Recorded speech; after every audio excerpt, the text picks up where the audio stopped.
Saudara, Anda masih menyaksikan Kompas Pagi bersama saya, Rahma Piliang.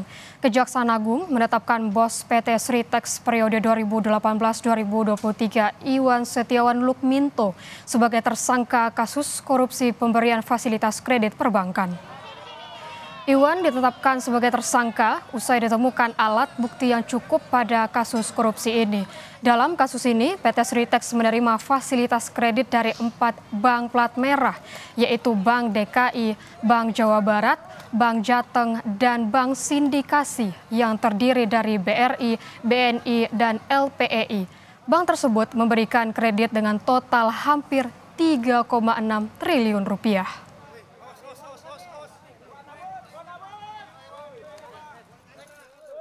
Terhadap DS, kemudian terhadap YM dan terhadap ISL pada hari ini Rabu tanggal 21 Mei tahun 2025 penyidik pada Jampitsus Kejaksaan Agung Republik Indonesia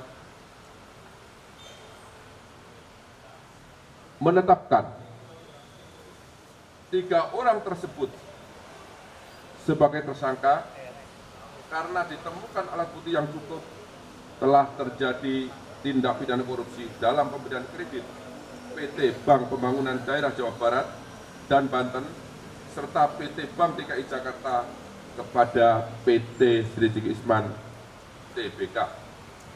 3 tersangka mulai malam ini dilakukan penahanan untuk 20 hari ke depan.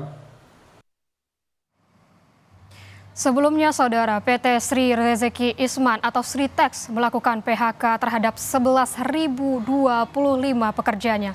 PHK terbanyak terjadi pada Februari 2025 sebanyak 9.604 pekerja dan 1.081 pekerja di Januari 2025 serta 340 pekerja pada Agustus 2024. Keputusan PHK massal ini terjadi usai Pengadilan Niaga Semarang, Jawa Tengah mengabulkan permohonan pilot penggugat pada Oktober 2024. Sritex sempat mengajukan peninjauan kembali atau PK ke Mahkamah Agung pada awal 2025 namun ditolak.